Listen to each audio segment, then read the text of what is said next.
menu de votre revue de presse ce matin, on commence par la Somalie où les 24 candidats à l'élection présidentielle se sont officiellement enregistrés avant l'expiration du délai officiel fixé au 29 janvier, c'est-à-dire hier à 17h30 heure de Mogadiscio. Iran Online consacre sa une aux procédures qui entourent cette élection présidentielle et aux différents rebondissements qui ont rythmé la campagne. Un critère d'éligibilité qui avait notamment suscité la polémique dans le pays. Tout candidat à l'élection présidentielle a dû s'acquitter de la somme de 30 000 $, une augmentation de 20 000 $ par rapport au scrutin de 2012 et surtout une condition qui a éliminé de fait un certain nombre de Somaliens. Iran Online précise que 50% de ces frais d'inscription qui s'élèvent au total à 720 000 $ seront néanmoins affectés à la lutte contre la sécheresse dans le pays, un changement qui a été accepté par le Parlement européen. Un total de 329 membres du Parlement sera chargé d'élire le président dans le pays. Pour remporter la course, les candidats doivent obtenir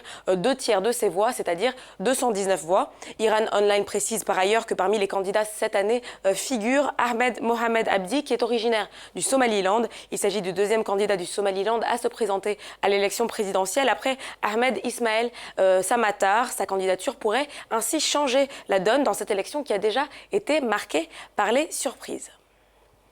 En Libye, au lendemain de la signature du décret présidentiel américain interdisant aux ressortissants de 7 pays, dont la Libye, de se rendre et de résider aux États-Unis, les résidents américains dans le pays ne comptent pas changer leur programme. Le Libya Herald rapporte que les quelques Américains qui vivent encore à Tripoli ont affirmé ne pas avoir l'intention de quitter le pays, et ce malgré les conseils du département d'État américain qui ont été donnés vendredi dernier. Je précise que le président américain Donald Trump a déclaré dimanche hier dans un communiqué que son décret fermant les frontières à certains réfugiés et étrangers ne visait pas spécialement les musulmans, alors qu'une vague de condamnation mondiale se développe en ce moment même. Le milliardaire a souligné que les 7 pays frappés d'interdiction, l'Iran, l'Irak, la Libye, la Somalie, le Soudan, la Syrie et le Yémen, figuraient dans une liste de pays utilisés sous l'administration Obama. Les personnes s'y étant rendues dans les 5 dernières années n'avaient plus le droit de venir aux États-Unis sans visa.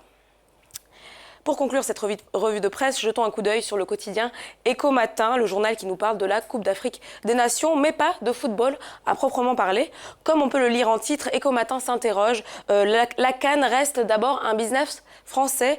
Cette année, la Coupe d'Afrique des Nations Gabon 2017 s'appelle la CAN Total, écrit Écho Matin. Si le pétrolier français est devenu le sponsor officiel de la Confédération africaine de football pour les 8 prochaines années. Si le montant versé par Total n'a pas officiellement été dévoilé, tout laisse croire que l'enveloppe dépasse les 40 milliards de francs CFA, soit 60 milliards d'euros, versés précédemment par le géant français de la téléphonie Orange. La CAN profite également à l'entreprise française, au groupe français Lagardère, via sa société Sport5, qui dispose des droits marketing de la CAF. Le renouvellement du contrat prévoit un minimum, je cite, garantie de prêt de 700 milliards de francs CFA, soit 1 milliard de dollars sur la période 2017 à 2028.